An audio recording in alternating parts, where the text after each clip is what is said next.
بسم اللہ الرحمن الرحیم نحمدہ ونصلی ونسلم علی رسولہ الکریم واشہد ان لا الہ الا اللہ وحدہ لا شریک لہ واشہد ان محمدا عبدہ ورسولہ اما بعد۔ یہ کورس قصص القرآن کے نام سے ہے۔ قرآن مجید میں کے اندر جو انبیاء کے، جو شخصیات کے، جو قوموں کے واقعات بیان کیے گئے ہیں، ان کو آیات کو سامنے رکھتے ہوئے، قرآن مجید کی آیات کی تفسیر کرتے ہوئے ان واقعات کو سمجھنا ہے، اور یہ اس کورس کی دوسری کلاس ہے۔ اللہ سے دعا ہے کہ اللہ تعالی ہمیں اسے صحیح طرح سننا اور صحیح طرح سمجھنے کی توفیق عطا فرمائے، اور سمجھ کر ایمان لانے کی توفیق عطا فرمائے۔ یاد رکھ لیں، خلاصہ یہ ہے کہ اللہ تعالی ہمیشہ سے ہے اور ہمیشہ تک رہے گا۔ کان اللہ ولم یکن شیئا۔ اللہ تعالیٰ نے سب سے پہلے قلم کو پیدا کیا اور قلم سے کہا کہ جو کچھ ہوا، جو کچھ ہونے والا ہے، سب کچھ لکھ دیا جائے۔ اور اللہ تعالیٰ نے اس قلم کو، جو لکھنے کا عمل ہے، یہ زمین و آسمان کے پیدا کرنے سے 50,000 سال پہلے معرض وجود میں آیا، اور اللہ تعالیٰ کے ہاں جو ایک دن ہے وہ دنیا کے 1000 سال کے برابر کا ہے۔ تو اللہ تعالیٰ نے اس حساب سے 50,000 سال پہلے قلم کو پیدا کیا، اور جو کچھ ہونے والا ہے سب کچھ لکھ دیا گیا۔ اور اللہ تعالیٰ نے پانی کو اور اللہ تعالیٰ نے عرش کو پیدا کیا کہ اس وقت اللہ تعالیٰ کا عرش پانی پہ تھا۔ پھر 50,000 سال بعد اللہ تعالیٰ نے زمین و آسمان کو پیدا فرمایا۔ زمین و آسمان کو اللہ تعالیٰ نے اس تقدیر کے لکھنے کے 50,000 سال بعد پیدا فرمایا۔ یہ ہم اس کی تفاصیل، دلائل پچھلی کلاس میں جان چکے ہیں کہ کس طرح کر کے اللہ تعالیٰ نے پیدا فرمایا۔ یہاں تک ایک بات سمجھنا ضروری ہے کہ سب سے پہلے اللہ نے قلم کو پیدا فرمایا، اور اسے کہا گیا کہ جو کچھ ہونے والا ہے سب کچھ لکھ دیا جائے۔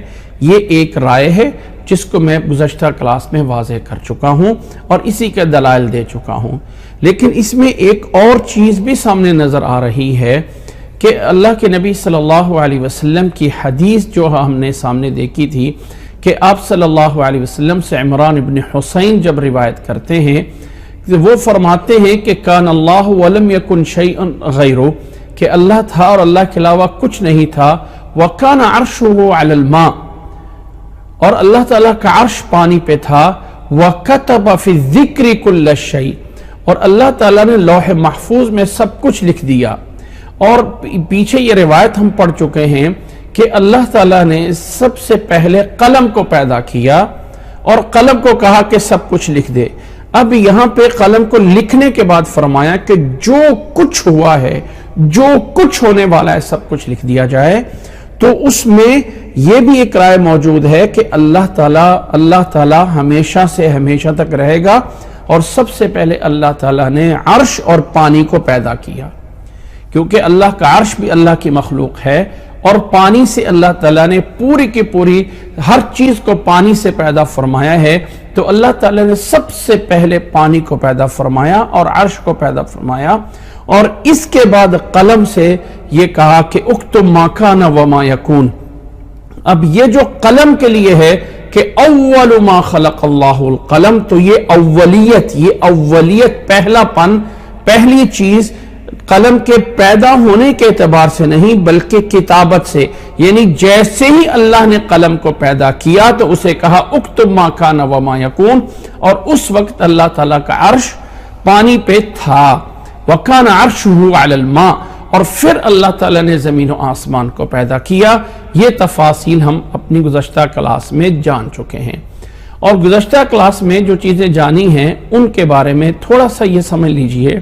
زمین و آسمان کو پیدا کرنے کے بعد اللہ تعالیٰ نے جو زمین و آسمان میں ترتیب بنائی ہے، زمین و آسمان کے پیدا کرنے میں جو ترتیب بنی ہے، کس طرح کر کے اللہ تعالیٰ نے زمین و آسمان کو پیدا کیا، تو سورۃ حامیم سجدہ کی یہ آیات ہم پیچھے جان چکے ہیں کہ اللہ تعالیٰ نے فرمایا قل أئنكم لتكفرون بالذي خلق الأرض في يومين وتجعلون له أندادا ذلك رب العالمين وجعل فيها رواسي من فوقها. اللہ تعالیٰ نے زمین کے اوپر پہاڑ بنائے اور اس میں یعنی خلق الارض فی یومین، اللہ تعالیٰ نے فرمایا کہ کیا تم اس ذات کے ساتھ کفر کر رہے ہو جس نے زمین کو 2 دنوں میں پیدا کیا اور اس کے ساتھ شریک کرتے بنا رہے ہو، حالانکہ وہ تمہارا رب العالمین ہے. پھر اللہ تعالیٰ نے وجعل فیہا رواسیٰ من فوقہا، اللہ تعالیٰ نے اس کے اوپر پہاڑ بنائے. ذرا یہ نوٹ کرنا اس کو، رواسیہ پہاڑ بنائے، ٹھیک ہے. وبارک فیہا، اور اس میں برکت کی. وقدر فیہا اقواتہا، اور پھر اللہ تعالیٰ نے اس زمین میں جو اس کے اقوات رزق ہیں اس میں اللہ تعالیٰ نے بنائے، اور اس طرح کر کے ٹوٹل یہ 4 دن بن گئے. 2 دنوں میں زمین بنائی گئی اور 2 دنوں میں زمین کے اندر جو کچھ اس کے اندر معدنیات تھے وہ اندر وجعل فیہا نوٹ کرنا اس بات کو، فیہا وہ بنایا. اور اللہ تعالیٰ نے 4 دن میں جو ہے زمین و آسمان کو پیدا فرمایا، یعنی زمین کو 4 دنوں میں، صرف زمین کو. ثم استوى الى السماء وهي دخان، پھر اللہ تعالیٰ آسمان کی طرف مستوی ہوا. الى السماء، اور اس وقت یہ دھواں تھا. تو اللہ تعالیٰ نے زمین اور آسمان سے کہا ائتیا طوعا او کرہا قالتا اتینا طائعین.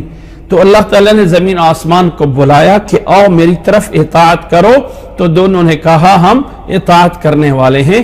فقضاہن 7 سماوات فی یومین، تو اللہ تعالیٰ نے پھر آسمان جو ہے وہ 7 آسمان 2 دنوں میں بنا دیے. زمین 2 دن میں بنائی، زمین کے اندر کی چیزیں بھی 2 دن میں بنا کے ٹوٹل 4 دن ہو گئے، اور آسمان کو بھی 2 دن میں بنایا.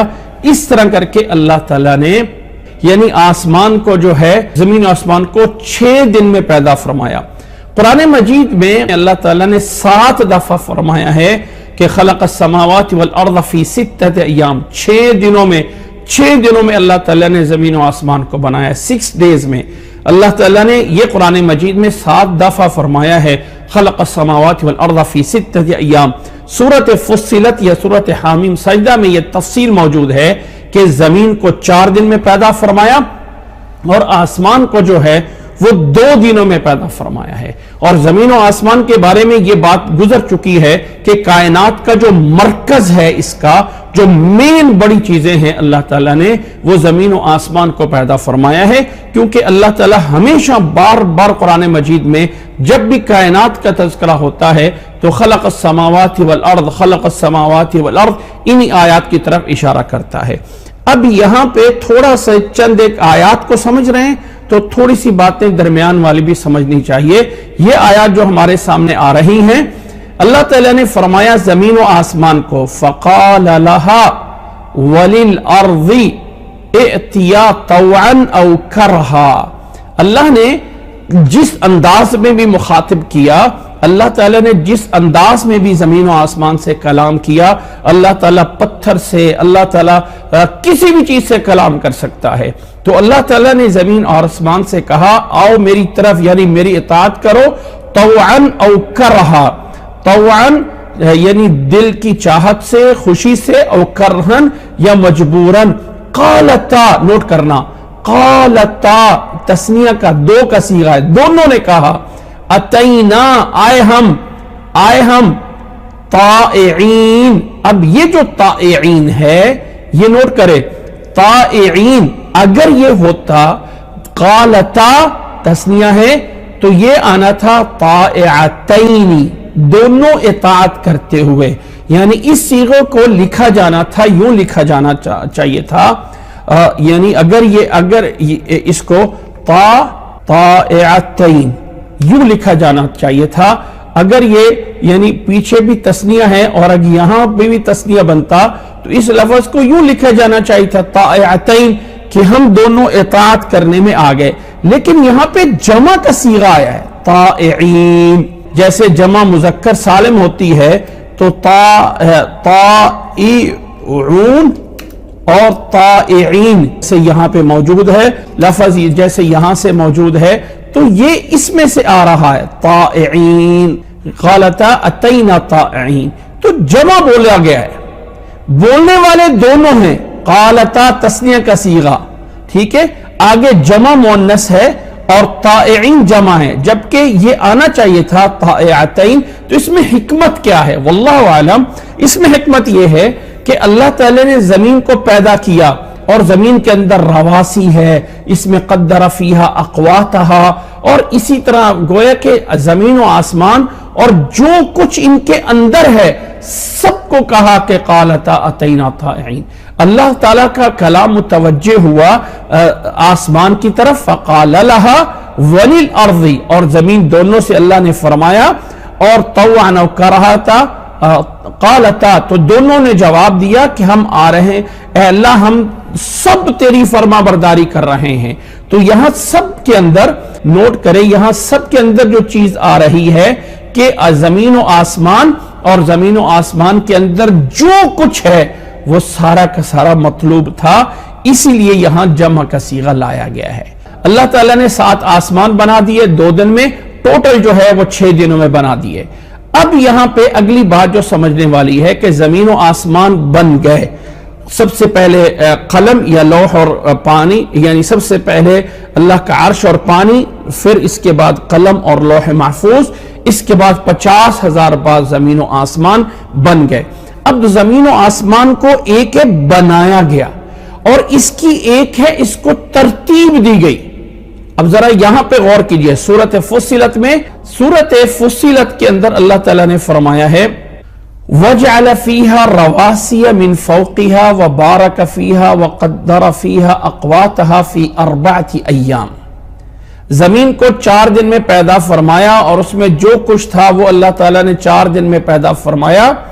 ثُمَّ اسْتَوَىٰ إِلَى السَّمَاءِ، گویا کہ زمین کو 2 دن میں 4 دن میں پورا کر کے پھر ثم کا معنی ہوتا ہے بعد میں، جبکہ سورۃ نازعات میں اللہ تعالیٰ نے فرمایا، ذرا غور کیجئے، سورۃ نازعات کی آیت نمبر 27 سے لے کے 33 تک اللہ تعالیٰ نے فرمایا أَأَنْتُمْ أَشَدُّ خَلْقًا أَمِ السَّمَاءُ بَنَاهَا رَفَعَ سَمْكَهَا فَسَوَّاهَا وَأَغْطَشَ لَيْلَهَا وَأَخْرَجَ ضُحَاهَا وَالْأَرْضَ بَعْدَ ذَلِكَ دَحَاهَا أخرج منها ماءها ومرعاها والأرض والجبال أرساها متاعا لكم ولأنعامكم۔ کیا مطلب ہے؟ مطلب یہ ہے کہ یہاں اللہ تعالیٰ نے فرمایا کیا تم پیدا کرنے میں زیادہ سخت ہو یا آسمان کا بنانا؟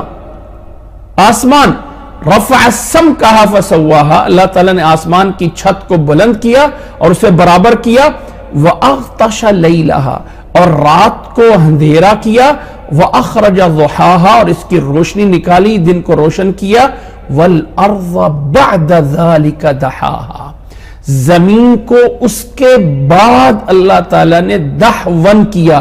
اب دحون کا معنی کیا ہے؟ برابر کیا۔ اس طرح کر کے برابر کیا کہ اخرج منها ماءها ومرعاها، تو بتانا مقصد یہ ہے کہ زمین بنائی گئی تھی آسمان سے پہلے، مارز وجود میں آئی آسمان سے پہلے، اور زمین کے خزانے اس کے اندر جو ہے وہ جو کچھ رکھا گیا آسمان سے پہلے، لیکن اسے قابل رہائش نہیں بنایا گیا۔ یہ زمین کو بنا دیا گیا 2 دنوں میں، اور اس کے اندر جو خزانے ہیں وہ بھی رکھ کے ٹوٹل 4 دن ہو گئے۔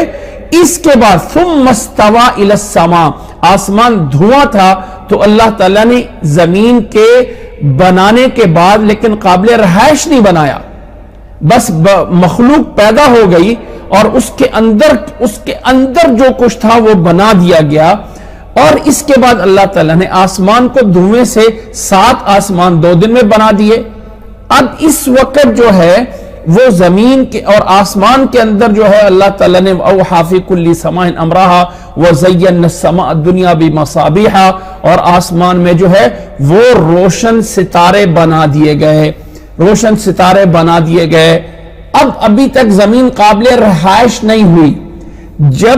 جب یہ آسمان سے سورج اور چاند بنایا گیا تو تب اللہ تعالیٰ نے زمین کو قابل رہائش بنایا، گویا کہ آسمان کے پیدا کرنے کے بعد دوبارہ اللہ تعالیٰ نے فرمایا اَأَنْتُمْ أَشَدُّ خَلْقًا أَمِ السَّمَاءُ بَنَاهَا، آسمان کا بنانا زیادہ سخت ہے یا تمہارا؟ کہ اللہ نے آسمان کی چھت کو بلند کیا اور اسے برابر کیا۔ وَأَغْطَشَ لَيْلَهَا، رات اندھیری بنائی، دن کو روشن بنایا۔ وَالْأَرْضَ بَعْدَ ذَلِكَ دَحَاهَا، یہ دحون کا معنی برابر کرنا ہے، یعنی اس قابل بنا دیا کہ اب اس پر جب سورج کی روشنی پڑی تو اس میں پانی اس کا نکالا اور اسے سے اس کا چارہ نکلا۔ وَالْجِبَالَ أَرْسَاهَا، ذرا غور کیجئے گا، یہاں پہ زمین کو جب قابل رہائش بنایا گیا تب پہاڑوں کو جو ہے اللہ تعالیٰ نے سیدھا کیا، جبکہ پہاڑ بنائے پہلے سے جا چکے تھے، کیونکہ اللہ تعالیٰ نے سورۃ فصلت میں فرمایا وَجَعَلَ فِيهَا رَوَاسِيَ مِن فَوْقِهَا، رواسیہ، اس رواسیہ کا معنی پہاڑ ہے، اور اس کا ایک دوسرا معنی بھی لیا گیا ہے کہ اللہ تعالیٰ نے زمین کے اندر رواسیہ کا معنی زمین کے حصے اور ٹکڑے، جیسے یہ اقالیم ہے، یہ فلانی جو ہے وہ یعنی اس کا جو ہے وہ یہ ایشیا ہے، یورپ ہے، یہ امریکہ ہے، تو اس کے جو بر اعظم ہیں یہ بھی معنی کیا گیا ہے رواسیہ کا، کیونکہ زمین کو قابل رہائش والجبال ارساہا یہاں پہ آ رہا ہے، والارض بعد ذالک دحاہا۔ خلاصہ کلام کیا ہے؟ نوٹ کریں یہ چند باتیں۔ اللہ تعالیٰ تھا اور کوئی چیز نہیں تھی، پھر اللہ تعالیٰ نے مخلوق کی تقادیر سب کچھ لکھی، قلم کو پیدا کیا سب سے پہلے، پھر عرش، پانی اور عرش پیدا کیا، یہ سب کو زمین و آسمان کے 50,000 سال پہلے تھا، اس 50,000 سال کے بعد زمین و آسمان بنائے گئے۔ زمین و آسمان کو اللہ تعالیٰ نے بداحت سے بنایا، یعنی ایسی بغیر کسی مثال سے بنایا، اور پھر اس کائنات کی ترتیب اس طرح کی کائنات کی، زمین و آسمان کو مزین کیا، جس میں سورج، چاند، ستارے بنائے گئے، اور اس کے بعد زمین کو قابل رہائش بنا دیا گیا۔ یہ ہے کائنات کے بننے کی ترتیب، اس طرح کر کے ساری چیزیں مارج وجود میں آئی ہیں۔ سب سے پہلے ہمیشہ سے ہمیشہ تک اللہ تعالیٰ ہے، سب سے پہلے اللہ نے قلم کو پیدا کیا، یا دوسری رائے جیسے میں نے آج بتا دی ہے، دوسری رائے کہ اللہ نے سب سے پہلے پانی اور عرش کو پیدا کیا، کیونکہ اللہ تعالیٰ عرش پہ تھا، اللہ تعالیٰ نے عرش کو پیدا کیا، اور اللہ کا عرش پانی پہ تھا، اور اللہ کا عرش بہت بڑا ہے، اس کی آگے تفاصیل آئیں گی۔ اللہ تعالیٰ کا عرش بہت بڑا ہے، یہ جتنی بھی زمین و آسمان ہیں اس کے اوپر اللہ کی کرسی ہے، اور اس کرسی کے بارے میں آتا ہے وہ موضع قدمی الرحمن ہے، اور اس موضع قدمی الرحمن پہ قدم کی جگہ ہے، اور اس کے اوپر اللہ تعالیٰ کا عرش ہے، عرش بہت بڑا ہے۔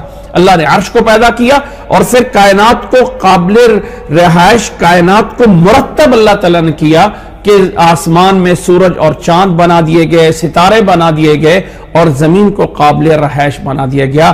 زمین کی پیدائش اور خلقت آسمان سے پہلے ہوئی جیسے سورۃ فصلت میں، اور زمین کو قابل رہائش، دحون جو رہائش ہے وہ آسمان کے بعد بنایا گیا۔ یہاں تک ہم پہنچ چکے تھے، اور اس کے بارے میں مزید میں نے تفصیل بتا دی ہے۔ یہ میں ایک نوٹ دینا چاہتا ہوں، یہ کیوں چیزیں بیان کی جا رہی ہیں، تاکہ اللہ تعالیٰ کے آیات پہ ہم ایمان لا سکیں۔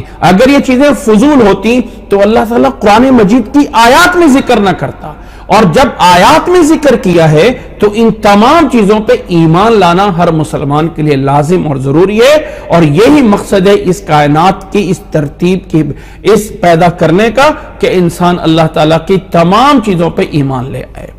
یہاں پر گزشتہ کلاس میں ایک چیز اور بھی بیان کی گئی تھی کہ یہ اللہ تعالیٰ نے آسمان کو پیدا کیا ہے، اور یہاں آیت بھی گزری تھی وَالسَّمَاءَ بَنَيْنَاهَا بِأَيْدٍ، ہم نے آسمان کو اپنے ہاتھوں سے پیدا کیا ہے، وَإِنَّا لَمُوسِعُونَ، جبکہ ایک نظریہ سائنسدانوں کی طرف پیش کیا جاتا ہے، جو کہ 1927 میں 1927 میں ایک جو ہے بیلجیم کے ایک سائنسدان نے، جس کو بولا جاتا تھا کہ جولے کلومیٹر یا اس طرح کر کے جس کا نام تھا، جس نے سب سے پہلے یہ نظریہ پیش کیا تھا کہ یہ کائنات ایک نتیجہ ہے ایک بہت بڑے دھماکے کا، جس کو بگ بینگ کہا جاتا ہے، یا عربی میں الانفجار العظیم، بہت بڑا دھماکہ ہوا گیسز کا، اور وہاں سے یہ کائنات جو ہے وہ چیزیں سورج سے جدا ہوئیں، اور سورج سے جو ہے وہ یہ جتنی بھی کائنات بنی، اور وہاں سے اور یہ آگے سے آگے پھیلتی جا رہی ہے۔ یاد رکھ لیں کہ سائنس کے نظریات آتے ہیں جاتے ہیں، کبھی یہ ہوتا ہے، یہ نظریہ جب جا کے ناسا کے اندر جو ہے 1989 میں ناسا نے جب اس کو ایکسپٹ کر لیا، تو یہاں سے یہ نظریہ بنایا گیا کہ یہ 20ویں صدی کا یا 19ویں صدی کا، 20ویں صدی چونکہ چل رہی تھی، 19 پورے ہو چکے تھے، 20 جو ہے وہ چل رہا تھا، اب یعنی یہ جو ہے وہ بہت بڑا جو ہے وہ ایک سائنسدانوں نے نتیجہ نکالا، لیکن واللہ اعلم قرآن مجید اس بات کی تائید نہیں کرتا۔ قرآن مجید زمین و آسمان کو 6 دن میں بنانا، 6 دن اللہ تعالیٰ کے اس حساب سے ہیں کہ دنیا کا ایک دن 1000 سال کے برابر کا ہے۔ اور یہاں پہ یہ چیز بھی بیان ہو گئی تھی کہ اس میں حکمت کیا ہے کہ اللہ تعالیٰ کن فیکون کہہ کے بھی پیدا کر سکتا ہے، لیکن اتنے ٹائم میں کیوں پیدا کیا گیا، اس میں کیا حکمت ہے؟ یاد رکھ لیں کہ اللہ تعالیٰ کے اعمال میں پوچھا نہیں جا سکتا ہے، لیکن اللہ تعالیٰ جس مخلوق کو پیدا کرنا چاہتا تھا اسے ایک نظم و ضبط، ایک ترتیب، آہستہ آہستہ کر کے چیزیں جو ہے وہ بنائی گئی، تاکہ اللہ تعالیٰ یعنی جس انسان کو بنایا جانا ہے، جس انسان کو یہاں پہ پیدا کیا جانا ہے، اس انسان کو بھی آہستہ آہستہ اور تدریجاً جو ہے وہ چیزیں دی جائیں۔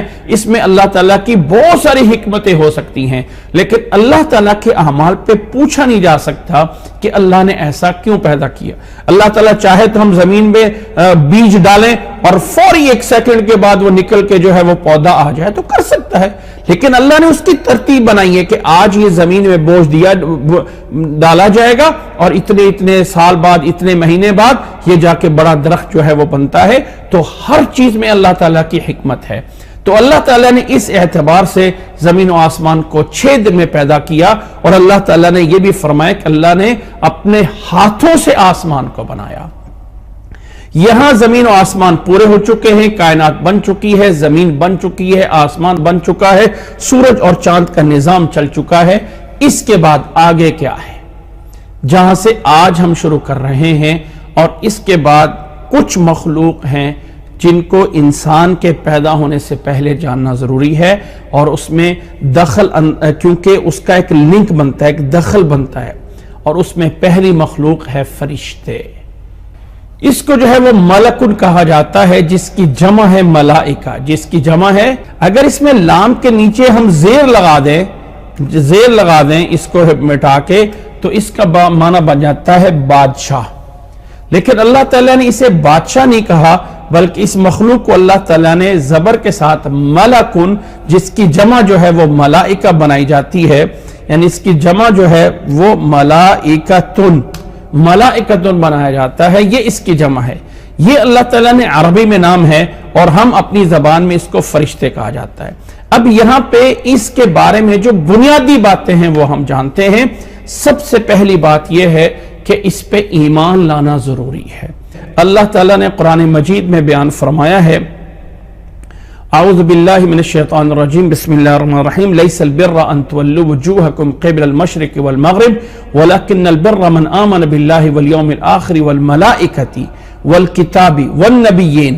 اللہ تعالیٰ نے سورۃ بقرہ کی آیت نمبر 177 میں فرمایا ہے کہ نیکی صرف مشرق اور مغرب کی طرف منہ کرنے کا نام نہیں، بلکہ نیکی یہ ہے کہ وَلَكِنَّ الْبِرَّ مَنْ آمَنَ بِاللَّهِ، اصل نیکی یہ ہے کہ اللہ پہ ایمان لے آنا، آخرت کے دن پہ ایمان لے کے آنا، اور تیسرے نمبر پہ بولا وَالْمَلَائِكَةِ، اور فرشتوں کے وجود پہ ایمان لے آنا کہ فرشتے موجود ہیں، اور کتابوں پہ اور نبیوں پہ ایمان لانا۔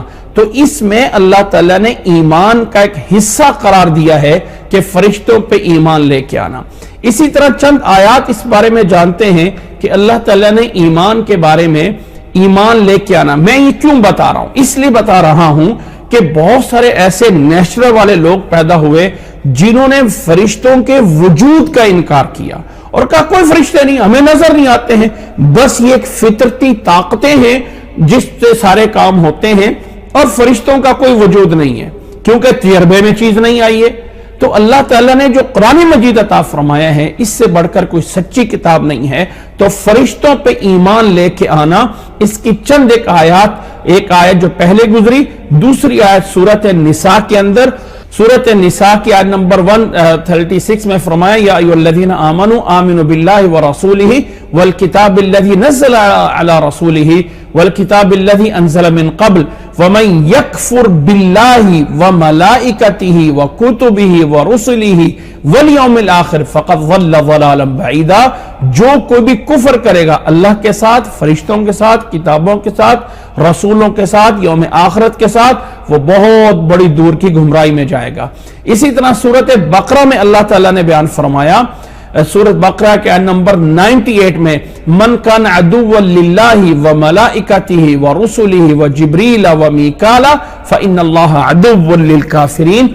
اللہ تعالیٰ نے فرمایا جو کوئی دشمن بنے گا اللہ کا یا اللہ کے فرشتوں کا یا اللہ کے رسولوں کا اور جبریل اور میکال کا، تو اللہ تعالیٰ ایسے کافروں کے لیے جو ہے ان کا دشمن ہے. تو اللہ تعالیٰ نے یہاں پہ دشمنی کا تعلق جو ہے اس انسان کی طرف جوڑا ہے جو فرشتوں پہ ایمان نہیں لاتا ہے. اب اگلا پوائنٹ یہ ہے کہ اللہ تعالیٰ نے جب قرآن مجید میں بول دیا ہے کہ فرشتے اللہ کی مخلوق ہیں اور ان کا ماننا، ان پہ ایمان لانا جو ہے وہ ضروری ہے، تو اب سوال یہ ہے کہ سب سے پہلے تو فرشتے کب پیدا کیے گئے؟ نوٹ کرے، کب پیدا ہوئے اور کس چیز سے پیدا ہوئے؟ سب سے پہلے تو ہم آتے ہیں کہ کس چیز سے پیدا ہوئے ہیں.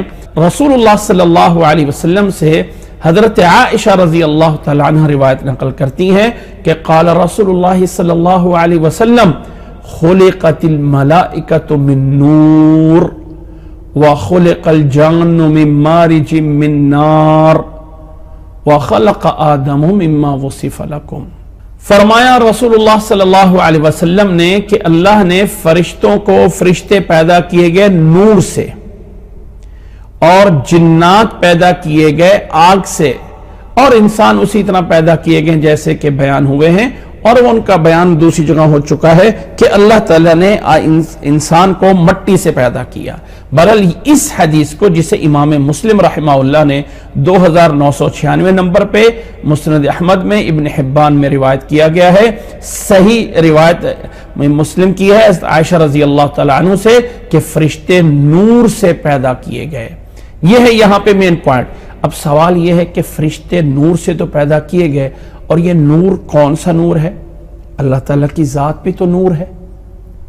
کیا یہ اللہ تعالیٰ کی ذات سے پیدا کیے گئے؟ نہیں. یاد رکھ لیں کہ یہ نور وہ نور نہیں ہے جو اللہ کی ذات کا ہے، بلکہ یہ نور ایک مخلوق نور ہے. اللہ تعالیٰ کی ذات سے کوئی چیز نہ نکلی ہے. لم یلد ولم یولد، کہ اللہ تعالیٰ سے نہ کوئی نکل کے آیا ہے اور نہ ہی اللہ سے کسے نکلنا ہے. تو اگر فرشتے نور سے پیدا کیے گئے ہیں تو یہ وہ نور اللہ کا نور نہیں ہے. اللہ کا نور ایک ایسا نور ہے جس کو ہم نہ ہی تشبیہ دے سکتے ہیں، نہ اس کی مثال بیان کر سکتے ہیں، نہ اس کی کیفیت بیان کر سکتے ہیں کہ اللہ کا نور ایسا ہے، اتنی روشنی ہے، یہ ہے، وہ ہے. اللہ عالم. اللہ کی ذات بے مثال ہے تو اللہ کا نور بھی بے مثال ہے.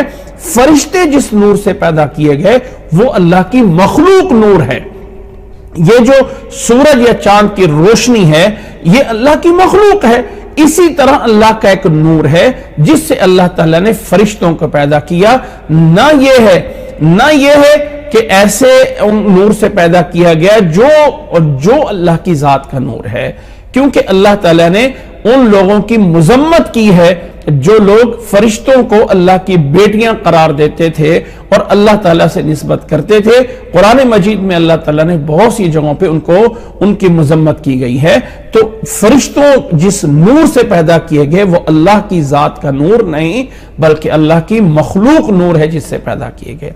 اب اگلا پوائنٹ یہ ہے کہ کب پیدا کیے گئے. کب زمین و آسمان ہم جان چکے ہیں. سب سے پہلے اللہ نے قلم کو پیدا کیا، یا سب سے پہلے اللہ نے عرش اور پانی کو پیدا کیا، پھر قلم کو پیدا کیا، اور اس کے 50,000 سال بعد اللہ تعالیٰ نے زمین و آسمان کو پیدا کیا اور ان کو ترتیب دے کے اس کائنات کو انسان کی رہائش کے قابل زمین کو بنایا. اب فرشتے کب پیدا کیے گئے؟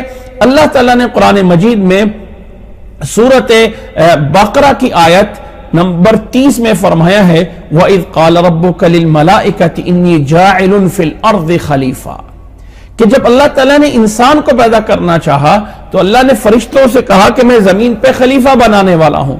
تو اس سے دلیل نکلتی ہے کہ انسان سے پہلے پیدا کیے گئے. اب کوئی دلیل نہیں ہے کہ پہلے کب پیدا کیے گئے، کتنا ٹائم، کتنا ہوا. یہ چیزیں میں اس لیے بیان کر رہا ہوں کہ یہ ایمان کا حصہ ہے، اور اس کلاس کا مین مقصد بھی یہ ہے کہ آدم علیہ السلام سے لے کے جب ہم نے آخری نبی تک تمام واقعات کو جاننا ہے، تو کائنات جس میں آدم علیہ السلام پیدا کیے گئے اس کائنات کی باقی مخلوق کا بھی ایک تعلق آئے گا. تو اس مخلوق پہ ایمانیات کی چیزیں ہیں، ان تمام چیزوں پہ ایمان لانا جو ہے وہ ضروری ہے. تو فرشتے انسان کے پیدا کرنے سے پہلے پیدا ہو چکے تھے. کب ہوئے، کتنا ٹائم تھا؟ ہاں یہ تو موجود ہے کہ تقدیر اور قلم کے بعد 50,000 سال بعد اللہ نے زمین و آسمان کو پیدا کیا. لیکن فرشتے کب پیدا ہوئے، یا اس سے بھی پہلے زمین و آسمان سے پہلے ہو گئے، یا زمین و آسمان کے پیدا کرنے کے بعد اللہ نے فرشتوں کو پیدا کیا، اس کی کوئی صراحت قرآن مجید میں موجود نہیں ہے، نبی صلی اللہ علیہ وسلم کی احادیث میں موجود نہیں ہے. ہاں فرشتوں کا پیدا ہونا انسان سے پہلے یہ ضرور موجود ہے کہ اللہ نے انسان کو پیدا کرنا چاہا تو اللہ تعالیٰ نے فرشتوں سے کہا تھا. اب اگلا پوائنٹ یہ ہے کہ فرشتوں کی چند ایک صفات، ان کی صفات بیان کی جاتی ہیں. ان میں سے پہلی صفت یہ ذہن میں رکھ لیں کہ یہ بہت بڑی مخلوق ہے. عظم خلقہم، بڑی مخلوق ہے. اللہ تعالیٰ نے سورۃ تحریم کی آیت نمبر 6 میں فرمایا یا ایھا الذین آمنوا قوا انفسکم واہلیکم نارا وقودها الناس والحجارہ علیہا ملائکۃ غلاظ شداد. اے ایمان والو، اپنے آپ کو اور اپنے گھر والوں کو جہنم سے بچا لو جس کا ایندھن لوگ اور پتھر ہوں گے، اور اس پر فرشتے ہوں گے جو غلاظ شداد ہوں گے، بڑے شدید اور بڑے سخت فرشتے ہوں گے. اور قرآن مجید میں اللہ تعالیٰ نے یہ بھی بیان فرمایا ہے کہ جبریل علیہ السلام کے بارے میں اللہ نے یہ بھی بیان فرمایا قرآن مجید میں سورۃ تکویر کے اندر اللہ نے فرمایا انہ لقول رسول کریم ذی قوت عند ذی العرش مکین. ذی قوت کہ یہ جبریل علیہ السلام بڑی طاقت والے ہیں، اور عرش کے قریب ان کو جو ہے وہ مکرم اور عزت والا جو ہے وہ بنایا گیا ہے. یہ بھی اللہ تعالیٰ نے بیان فرمایا.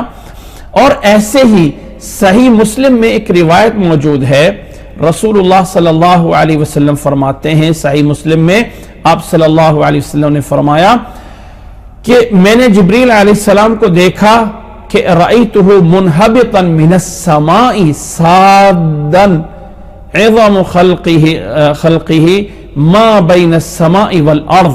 امام مسلم نے 177 نمبر پہ 177 نمبر پہ روایت کیا ہے. فرماتے ہیں رسول اللہ صلی اللہ علیہ وسلم میں نے جبریل کو اس کی اصلی شکل میں دیکھا، آسمان سے اتر رہے تھے، بہت بڑی عظیم مخلوق تھی. زمین و آسمان کے اندر جتنا خلا ہے سب کو جبریل علیہ السلام نے بھرا ہوا تھا. اور فرشتوں کی بڑی ہونے کے بارے میں یہاں سے یہ بھی ایک پوائنٹ سمجھ لیا جائے کہ ایک حدیث میں آتا ہے رسول اللہ صلی اللہ علیہ وسلم سے حضرت جابر ابن عبداللہ رضی اللہ تعالیٰ عنہ روایت کرتے ہیں کہ جو فرشتے اللہ کے عرش کو اٹھا رہے ہیں، جو حاملۃ العرش ہیں، وہ اتنے فرشتے، اتنے بڑے فرشتے ہیں کہ فرمایا اذن لی ان احدثکم عن احد حملۃ العرش، مجھے اجازت دی گئی ہے کہ میں کسی ایک فرشتے کے بارے میں تمہیں بتاؤں جو عرش کو اٹھانے والے ہیں. ما بین شحمت اذنیہ الی عاتقہ مسیرۃ 700 عام. فرمایا اس کے کان کی لو سے لے کے، کان سے لے کے اس کے کندھے تک کا جو سفر ہے وہ فرمایا مسیرۃ 700 عام، 700 سال کا سفر ہے۔ یہ حدیث صحیح ابو داود میں موجود ہے، 4727 نمبر پہ شیخ البانی رحمہ اللہ اس کو سلسلۃ الاحادیث میں صحیح کہتے ہیں۔ یوں سمجھ لیں کہ اگر انسان کا کان یہ ہے اور کان کی یہ کندھا یہ ہے، تو کان سے لے کے کندھے تک کا یہ جو مسافت ہے، جو کان کے لو سے لے کے نیچے کندھے تک آتی ہے، وہ اس حدیث میں بیان کی گئی ہے کہ وہ جو ہے 700 سال ہے۔ اب یہ 700 سال اللہ تعالیٰ کے اس کے اعتبار سے سمجھے جائیں، اس اعتبار سے تو وہاں تک کا تو ایک دن دنیا کے 1000 سال کے برابر کا ہے۔ اس سے ہمیں پتہ چلے گا کہ فرشتے اللہ تعالیٰ کی بہت بڑی مخلوق ہیں۔ اسی طرح اللہ تعالیٰ نے سورۃ فاطر میں فرمائے ہیں، سورۃ فاطر کے اندر یہ آیات میں اس لیے پیش کر رہا ہوں کہ مقصد ہمارے سامنے دلائل آ جائیں اور ہمیں سب چیز کا جو ہے وہ پتہ ہو۔ تو اللہ تعالیٰ نے ان کی صفات میں یہ بھی بیان فرمایا ہے، الحمدللہ فاطر السماوات والارض جاعل الملائکۃ رسلا اولی اجنحۃ مثنی وثلاث ورباع۔ اللہ تعالیٰ نے فرمایا کہ تمام تعریفیں اس اللہ کے لیے ہیں جو فاطر السماوات والارض، زمین و آسمان کو بنانے والا ہے، جو فرشتوں کو بنانے والا ہے، پیغام رساں، اولی اجنحہ پروں والے ہیں، مثنا 2 ثلاثہ 3 رباع 4 یزید فی الخلق ما یشاء۔ اللہ تعالیٰ اس سے بھی زیادہ بڑھاتا ہے ان کی خلقت میں، ما یشاء جو چاہتا ہے۔ ان اللہ علی کل شیء قدیر، سورۃ فاطر کی آیت نمبر 1 میں فرمایا ہے۔ اسی طرح فرشتوں کے بارے میں یہ بات بھی سمجھنا ضروری ہے کہ فرشتے آیا مذکر ہیں یا مؤنث، مرد ہیں یا عورت، تو یاد رکھ لیں کہ نہ ہی ان کو مذکر کہا جا سکتا ہے، نہ ہی انہیں مؤنث کہا جا سکتا ہے۔ اور اللہ تعالیٰ نے مشرکین عرب پہ اس بات پہ انکار کیا ہے کہ انہوں نے فرشتوں کو مؤنث کہا۔ سورۃ زخرف کی آیت نمبر 19 میں اللہ نے فرمایا وَجْعَلُوا الْمَلَائِكَةَ الَّذِينَ هُمْ عِبَادُ الرَّحْمَانِ، اللہ کے فرشتے جو اللہ تعالیٰ کے عباد الرحمن ہیں، عبادت کرنے والے ہیں، انہیں وہ اناسن بناتے ہیں، مؤنث بناتے ہیں۔ اشہدوا خلقہم، کیا ان کے پیدا ہونے کے وقت یہ حاضر تھے؟ ان کی گواہی لکھی جاتی تھی، وَيُسْأَلُونَ، ان سے پوچھا جائے گا۔ یہ اعتقادات کہاں سے لے کے آئے ہو؟ یہ اس لیے فرشتوں پہ ایمان لانے میں یہ وصف کہ وہ مذکر ہیں یا مؤنث ہیں، تو یہ وصف بھی جائز نہیں ہے۔ اسی طرح فرشتوں کے بارے میں یہ صفت بھی جاننا ضروری ہے کہ وہ نہ ہی کھاتے ہیں اور نہ پیتے ہیں، لا یاکلون ولا یشربون، کھانا پینا نہیں ہے، کیونکہ سورۃ ہود کی آیت نمبر 70 میں اللہ تعالیٰ نے ابراہیم علیہ السلام کا واقعہ ذکر کیا کہ ابراہیم علیہ السلام کے پاس جب انسانی شکل میں آئے تو انہوں نے سامنے بیچڑا بھون کے سامنے لا کے رکھ دیا، کھانا رکھا تو انہوں نے کھانا نہیں کھایا۔ فَلَمَّا رَآ أَيْدِيَهُمْ لَا تَصِلُ إِلَيْهِ نَكِرَهُمْ وَأَوْجَسَ مِنْهُمْ خِيفَةً قَالُوا لَا تَخَفْ إِنَّا أُرْسِلْنَا إِلَىٰ قَوْمِ لُوطٍ۔ فرمایا کہ جب ابراہیم علیہ السلام نے دیکھا کہ ان کے ہاتھ تو آگے کھانے کی طرف نہیں بڑھ رہے، نَكِرَهُمْ، ان کو اجنبی جانا اور دل ہی دل میں ڈر گئے۔ انہوں نے دیکھا، ان فرشتوں نے کہا لا تخف، مت ڈریے، ہمیں قوم لوط کی طرف بھیجا گیا ہے۔ تو اس آیت سے پتہ چلتا یہ ہے کہ فرشتے کھاتے اور پیتے نہیں ہیں۔ اسی طرح فرشتوں کی صفات میں یہ صفت بھی جاننا ضروری ہے کہ فرشتے جو شکل اللہ تعالیٰ ان کے لیے چاہیں اس طرح کی شکلیں بنا سکتے ہیں۔ جیسے ابراہیم علیہ السلام کے پاس ابھی آیا ہے کہ انسانی شکل میں آئے تھے، ایسی قرآن مجید میں سورۃ مریم کی آیت نمبر 70 سے لے کے 90 تک بیان فرمایا ہے۔ اعوذ باللہ من الشیطان الرجیم، وَاذْكُرْ فِي الْكِتَابِ مَرْيَمَ إِذِ انتَبَذَتْ مِنْ أَهْلِهَا مَكَانًا شَرْقِيًّا فَاتَّخَذَتْ مِنْ دُونِهِمْ حِجَابًا فَأَرْسَلْنَا إِلَيْهَا رُوحَنَا فَتَمَثَّلَ لَهَا بَشَرًا سَوِيًّا۔ اللہ نے فرمایا، اللہ تعالیٰ نے مریم علیہ السلام کی طرف فرشتہ بھیجا تو وہ ایک انسان بشرن سویا، فتمثل لها، پورا کا پورا انسان اور بشر بن کے ان کے سامنے آ گیا۔ قالت انی اعوذ بالرحمن منک ان کنت تقیا، قال انما انا رسول ربک لأہب لک غلاما زکیا۔ سورۃ مریم کی آیت نمبر 16 سے لے کے 90 تک۔ تو مریم علیہ السلام کے سامنے جو ہے یہ جبریل علیہ السلام ایک انسانی شکل میں بن کے آتے ہیں۔ اسی طرح ایک اور دلیل بھی، ایک معروف روایت ہے جسے حدیث جبریل بولا جاتا ہے۔ حضرت عمر رضی اللہ تعالیٰ عنہ فرماتے ہیں بینما نحن عند رسول اللہ صلی اللہ علیہ وسلم اذ طلع علینا رجل شدید بیاض ثیاب شدید سواد الشعر لا یرا علیہ اثر السفر ولا يعرفه منا احد۔ یہ حدیث معروف ہے۔ فرماتے ہیں حضرت عمر رضی اللہ تعالیٰ عنہ ہم نبی صلی اللہ علیہ وسلم کے پاس بیٹھے ہوئے تھے کہ ایک آدمی آیا جس کے بڑے سفید کپڑے تھے، شدید بیاض ثیابی، بڑے گھنے سیاہ بال تھے، اس کے اوپر سفر کے بھی کوئی نشان نہیں تھے اور نہ ہی کوئی ہم میں سے جانتا ہے۔ اور یہ حدیث معروف ہے، نبی صلی اللہ علیہ وسلم کے پاس آئے اور اللہ کے نبی صلی اللہ علیہ وسلم کے گھٹنے کے ساتھ گھٹنا ملا کے بیٹھے، اسلام کیا ہے، ایمان کیا ہے، احسان کیا ہے، قیامت کی علامات کیا ہے، یہ سوال کیے۔ اور اللہ کے نبی صلی اللہ علیہ وسلم نے اس کے جانے کے بعد فرمایا کہ ھذا جبریل اتاکم یعلمکم دینکم، یہ جبریل علیہ السلام تھے، آئے تھے تاکہ تمہیں دین سکھائیں۔ یہ روایت مسلم میں موجود ہے 8 نمبر پہ، ترمذی میں، ابو داود میں، نسائی میں، باقی بھی حدیث کی بہت ساری کتابوں میں موجود ہے۔ اسی طرح اللہ کے نبی صلی اللہ علیہ وسلم سے یہ بھی ثابت ہے احادیث میں، جیسے کہ امام نسائی نے کیا ہے مسند احمد میں، یا مسند احمد میں بھی روایت کی گیا ہے کہ نبی صلی اللہ علیہ وسلم کے پاس جبریل اکثر ایک صحابی جسے دحیہ کلبی کہا جاتا تھا اس کی شکل میں آتے تھے اور صحابہ کرام بھی اسے دیکھتے تھے۔ اب یہ یہاں تک پوائنٹ تھا فرشتوں کی صفات کیا ہیں، فرشتے ہیں کیا چیز۔ خلاصہ نور سے پیدا ہوئے، کب پیدا ہوئے اللہ عالم، بس انسان سے پہلے ہیں، انسان سے پہلے ہیں۔ نمبر 2، ان کی بہت بڑی طاقتور مخلوق ہے، کھاتے پیتے نہیں ہیں، اللہ تعالیٰ جو بھی ان کو شکل دے اس میں ڈھل جاتے ہیں، اور اللہ تعالیٰ کی مخلوق بہت بڑی ہے، بہت بڑی ہے۔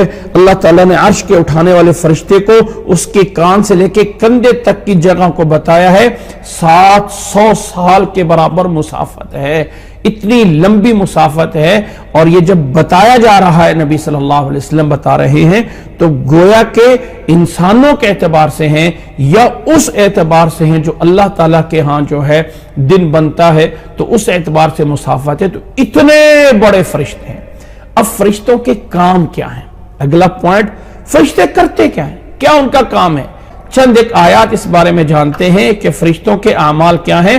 اللہ نے فرمایا سورۃ انبیاء کی آیت نمبر 26 میں اور سے لے کے 29 تک، قال اللہ تعالی وَقَالُوا اتَّخَذَ الرَّحْمَنُ وَلَدًا بَلْ عِبَادٌ مُكْرَمُونَ لَا يَسْبِقُونَهُ بِالْقَوْلِ وَهُمْ بِأَمْرِهِ يَعْمَلُونَ يَعْلَمُ مَا بَيْنَ أَيْدِيهِمْ وَمَا خَلْفَهُمْ وَلَا يَشْفَعُونَ إِلَّا لِمَنِ ارْتَضَىٰ وَهُمْ مِنْ خَشْيَتِهِ مُشْفِقُونَ وَمَنْ يَقُلْ مِنْهُمْ إِنِّي إِلَٰهٌ مِّن دُونِهِ فَذَلِكَ نَجْزِيهِ جَهَنَّمَ كَذَلِكَ نَجْزِي الظَّالِمِينَ۔ اللہ تعالیٰ نے فرمایا کہ یہ مشرکین رحمان کے بارے میں کہتے ہیں کہ اس نے اولاد بنا لی ہے، سبحان، وہ پاک ہے، بلکہ اس کے یہ نیک عباد مکرمون، اس کے نیک عباد ہیں، اس کے نیک یہ مکرمون، اکرام والے، عزت والے ہیں۔ لا يسبقونہ بالقول، اللہ تعالیٰ سے آگے بڑھ کے کوئی بات نہیں کہہ سکتے، جو اللہ نے فرمایا بس اس پہ بس، وَهُمْ بِأَمْرِهِ يَعْمَلُونَ، جو اللہ نے حکم دیا وہ پورا کرتے ہیں، پورا کرتے ہیں، پورا۔ گویا کہ فرشتوں کو فرشتہ اس لیے کہا جاتا ہے کہ ان کے اندر برائی کرنے کی صلاحیت ہی نہیں ہے، جو اللہ نے بولا وہی کرنا ہے، اس کے علاوہ کچھ نہیں کر سکتے۔ اللہ نے فرمایا اللہ تعالیٰ جانتا ہے یعلم ما بین ایدیہم وما خلفہم، ان کے آگے پیچھے اللہ سب جانتا ہے۔ ولا یشفعون الا لمن ارتضى، نوٹ کریں اللہ کے فرشتے بھی اللہ کی اجازت کے بغیر شفاعت نہیں کر سکتے۔ وَهُمْ مِنْ خَشْيَتِهِ مُشْفِقُونَ، اور وہ اللہ کے ڈر سے ڈرتے ہیں، اور ان میں سے کوئی نہیں کہہ سکتا کہ میں اللہ کے علاوہ معبود ہوں، اگر کہہ دے تو وہ جہنم میں جائے گا، لیکن ایسا ہو نہیں سکتا۔ اللہ تعالیٰ کے فرشتے اللہ تعالیٰ کے تابع ہیں۔ اسی طرح اللہ تعالیٰ نے دوسری جگہ پہ بیان فرمایا ہے دوسری جگہ پہ سورت شورا کے اندر اللہ تعالیٰ نے فرمایا کہ اب فرشتوں کے اعمال کیا، نمبر 1 اللہ کی نافرمانی نہیں کر سکتے، اللہ کی جو اللہ نے حکم دیا وہی کہتے ہیں. اور سورت شورا میں اللہ نے فرمایا تکاد السماوات یتفطرن من فوقہن والملائکۃ یسبحون بحمد ربہم ویستغفرون لمن فی الارض الا ان اللہ هو الغفور الرحیم.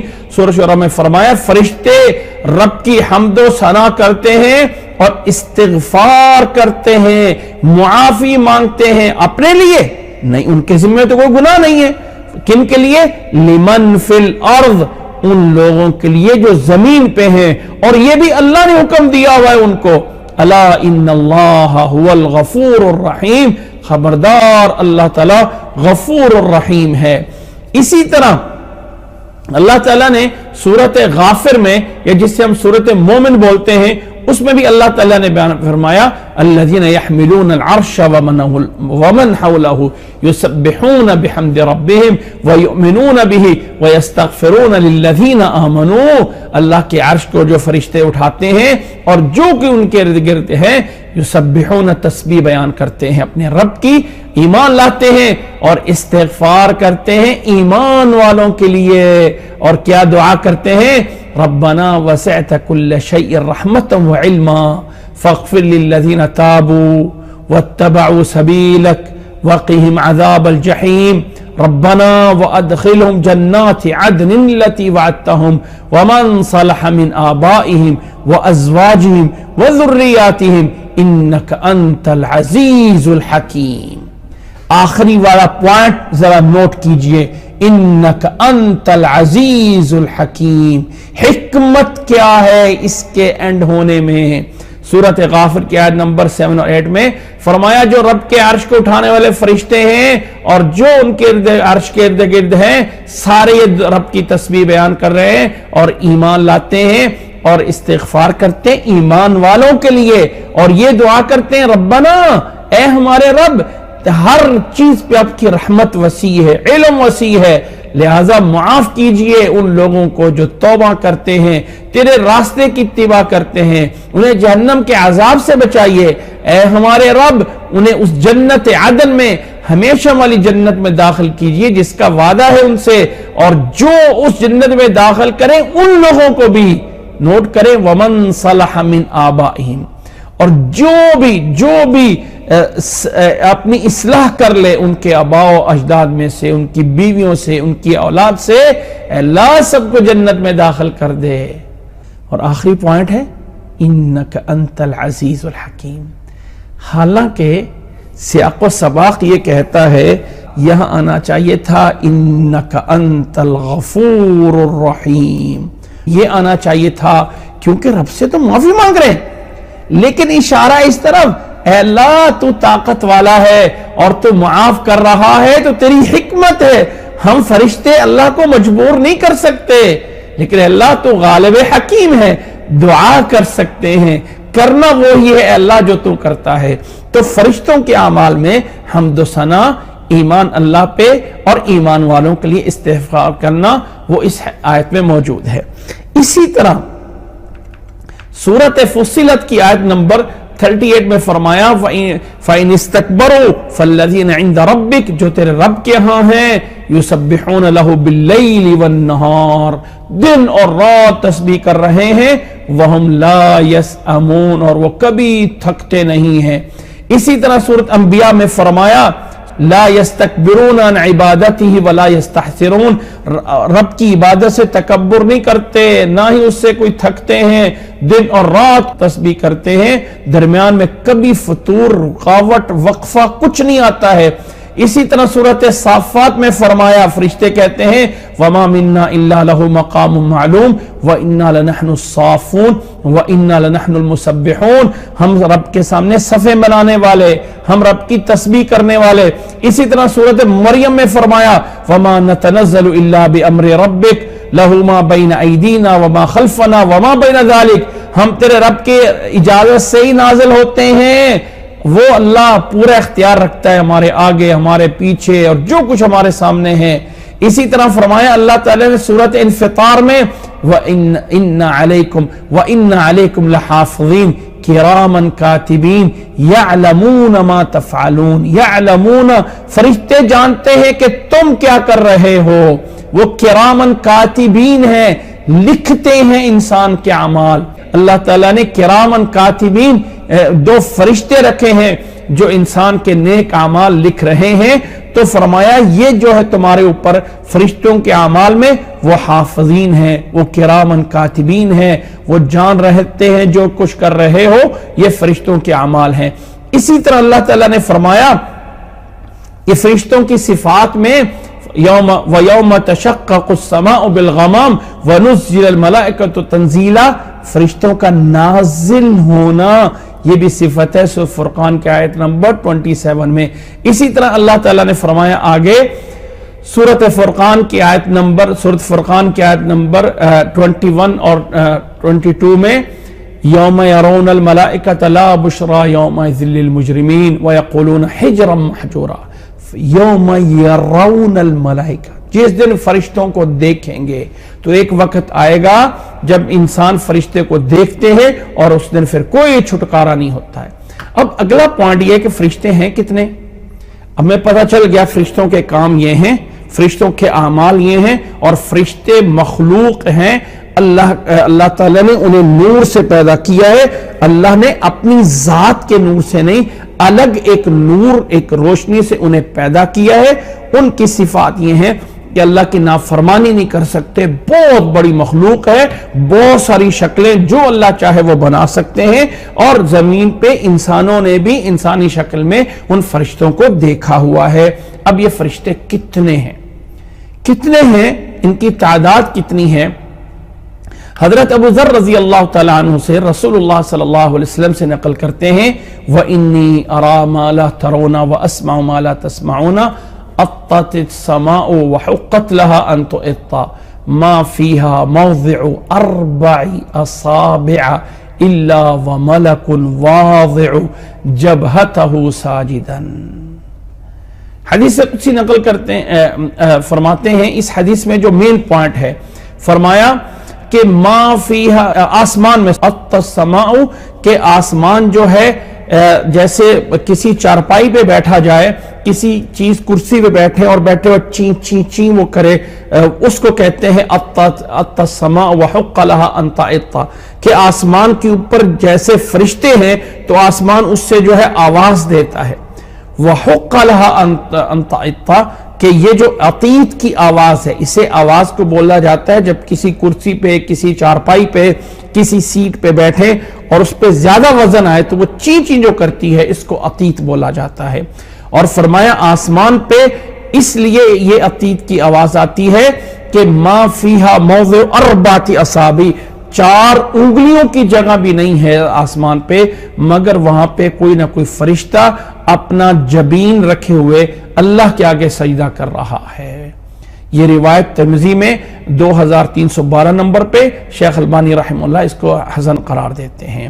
اسی طرح ایک اور حدیث بھی ہے جسے امام طبری رحمہ اللہ نے اپنی تفسیر میں نقل کیا ہے کہ حضرت عبداللہ بن مسعود فرماتے ہیں ان من السماوات لسماء ما فيها موضع شبر الا وعليه جبهة ملك او قدمه قائما.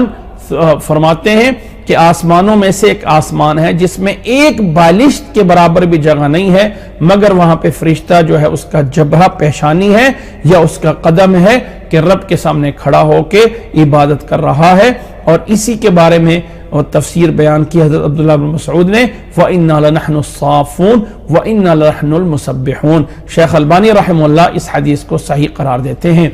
اسی طرح حدیث معراج میں، حدیث معراج کی لمبی روایت ہے، اس میں اللہ کے نبی صلی اللہ علیہ وسلم بیان فرماتے ہیں، صحیح البخاری میں روایت ہے مالک بن صعصع الانصاری سے ہے فَرُفِعَ لِي الْبَيْتُ الْمَعْمُورُ. فرمایا میرے سامنے بیت المعمور کو بلند کیا گیا.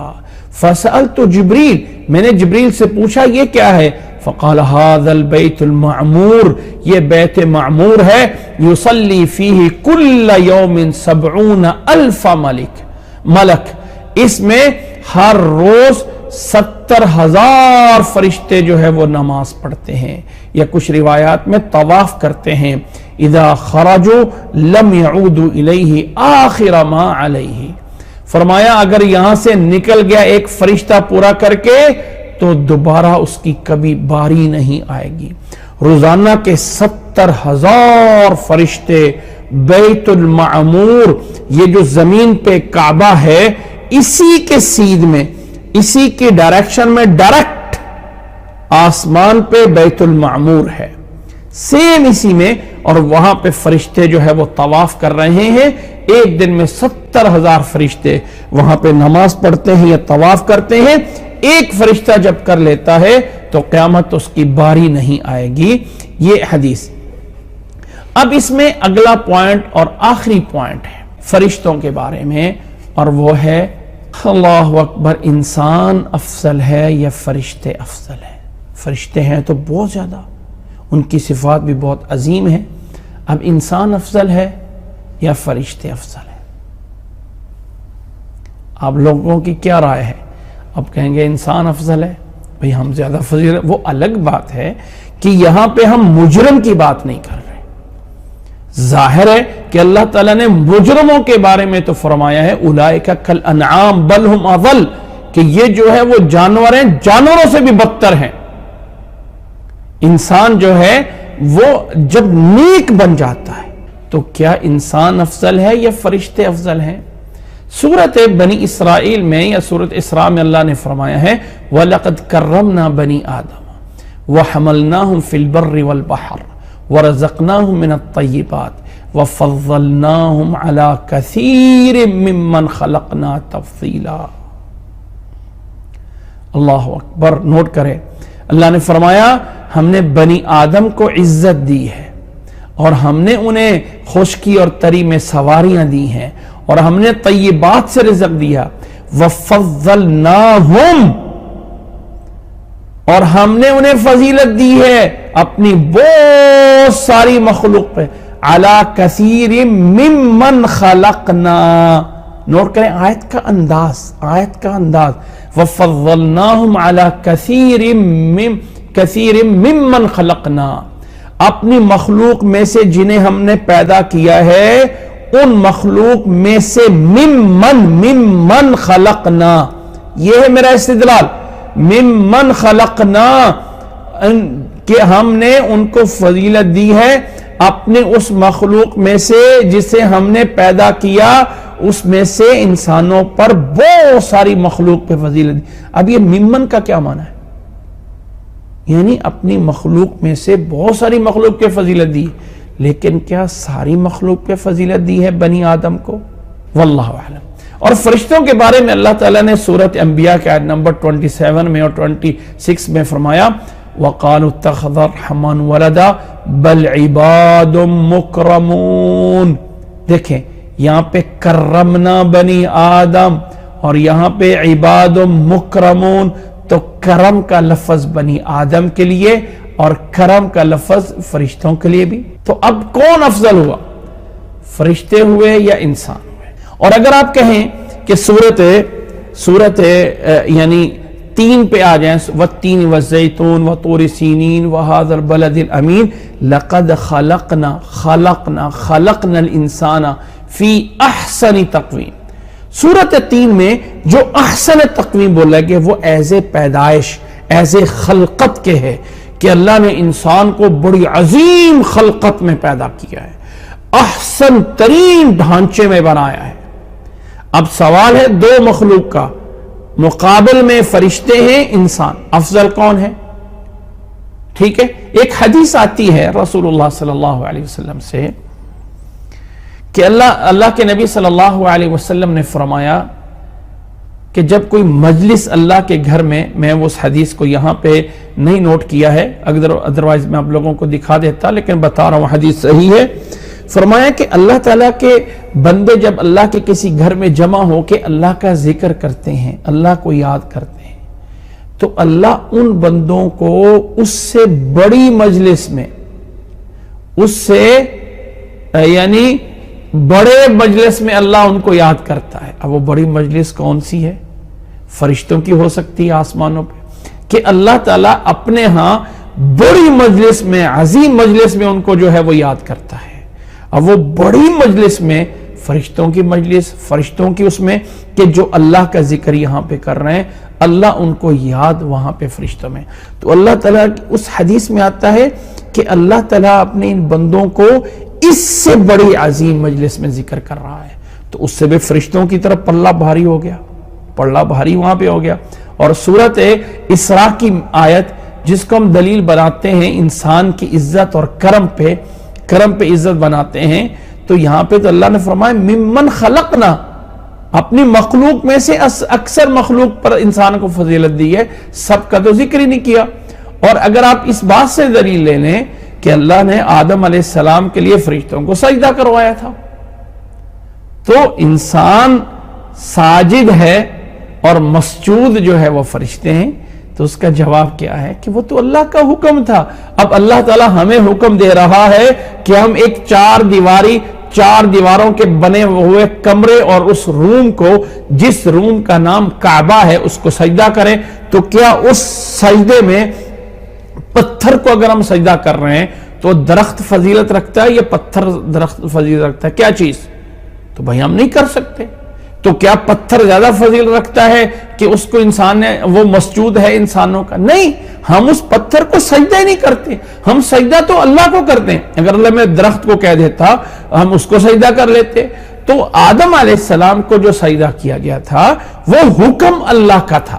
اگر آج ہم کعبہ کو سجدہ کرتے ہیں تو پتھر کو نہیں کر رہے ہیں، کعبہ کو نہیں کر رہے، ہم اللہ کو سجدہ کر رہے ہیں کہ حکم اللہ کا پورا کر رہے ہیں. تو فرشتوں کا سجدہ آدم علیہ السلام کو کرنا وہ حکم ربی تھا، اللہ کا رب حکم تھا کہ اذ قالت الملائکۃ اسجدوا لآدم فسجدوا الا ابلیس، تو سب نے سجدہ کیا سوائے ابلیس کے. تو آدم علیہ السلام کو ایز اے قبلہ بنائے گا. قبلہ کا معنی سمت، سائیڈ. آج ہمارے لیے کعبہ جو ہے وہ سجدہ ہے.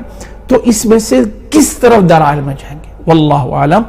یہاں اس مسئلے میں آ کر میں نہ اس پلڑے کو بھاری کرتا ہوں اور نہ ہی اس پلڑے کو بھاری کرتا ہوں، کیونکہ یہ ہمارے ایمان کا حصہ نہیں ہے. فرشتوں کے وجود پہ ایمان ماننا یہ ایمان کا حصہ. فرشتوں کے اعمال کیا ہیں قرآن مجید میں جو بیان ہوئے ان کا ماننا یہ ایمان کا حصہ. فرشتے اتنے ہیں، زیادہ ہیں، یہ ماننا یہ جو ہے وہ ایمان کا حصہ. لیکن یہ حصہ نہیں ہے کہ فرشتے افضل ہیں یا انسان افضل ہے. واللہ اعلم. خلاصہ یہ کر سکتے ہیں کہ فرشتے افضل ہیں ایک اور سائیڈ سے اور انسان افضل ہے ایک اور سائیڈ سے. انسان کی فضیلت اپنے لحاظ سے ہے اور فرشتوں کی فضیلت اپنے لحاظ سے ہے. لہٰذا اس میں سے ترجیح دینا کہ فلاں زیادہ فضیلت والا ہے یہ ایمان کا حصہ نہیں ہے، اس لیے اس پہ بحث نہ کی جائے تو یہ بہتر ہے. یہاں کا یہ موضوع یہاں آ کے پورا ہوتا ہے، یہاں آ کے ختم ہوتا ہے. اس کے بعد اگلی کلاس میں جنات کی ایک مخلوق کا بھی تعلق ہے آدم علیہ السلام کے ساتھ. آدم علیہ السلام کے واقعے کو بیان کرنے سے پہلے اس کا بیک گراؤنڈ جاننا ضروری ہے. وہ حالات، کائنات کیسے بنائی گئی، کائنات میں فرشتے موجود تھے، جنات تھے، یہ انشاءاللہ تعالی آئندہ کلاس میں ہوگا اور وہ مختصر ہوگا انشاءاللہ تعالی، تاکہ ہم آگے موضوع پہ جو ہے وہ چلتے رہیں. یاد رکھیں کہ قرآن مجید کے واقعات میں یہ بھی ایک حصہ ہے کہ ہم اس مخلوق کا بھی تذکرہ کر دیں جو اللہ تعالیٰ نے اپنی کتاب قرآن مجید میں کیا ہوا ہے. تو فرشتے کیا ہیں؟ فرشتے ایک مخلوق ہیں، اللہ تعالیٰ نے بہت ان کو پاور اور طاقتور بنایا ہے. وہ نہ کھاتے ہیں اور نہ پیتے ہیں. ان میں سے مذکر یا مؤنث، مرد اور عورت کو نہیں کہہ سکتے کہ یہ مرد ہیں اور یہ عورتیں ہیں. نہیں، سارے کے سارے اللہ تعالیٰ کی مخلوق ہیں اور سارے اللہ تعالیٰ کی عبادات میں لگے رہتے ہیں. اور ان کے یہ اعمال ہیں جو رب نے کہا وہ کرنا ہے، نافرمانی کا عنصر ان میں نہیں ہے، نافرمانی کرنے کی صلاحیت نہیں ہے، اور وہ فرشتے اللہ کے اپنے ذاتی نور سے نہیں بلکہ اللہ کی مخلوق ہیں۔ تو اللہ نے اسے کسی اور، یعنی یہ نہیں کہنا کہ اللہ نے اپنے نور سے، بلکہ اللہ نے ان کو نور سے پیدا کیا ہے، خلقت من نور حدیث میں آتا ہے، اور وہ نور سے پیدا ہوئے ہیں، اور وہ انسانی شکل ڈھال کے زمین پہ انسانوں نے انہیں دیکھا ہے۔ اب آخری پوائنٹ تھا کہ انسان افضل ہے یا فرشتے افضل ہیں، ایمان ادھر لائے یا ادھر لائیں، کوئی یہ ایمان کا حصہ نہیں ہے۔ امید ہے کہ انشاءاللہ تعالی بات سمجھ آگئی ہوگی۔ اللہ تعالی سمجھنے کی اور اللہ تعالی ہمیں عمل کرنے کی توفیق عطا فرمائے۔ جزاکم اللہ احسن الجزاء۔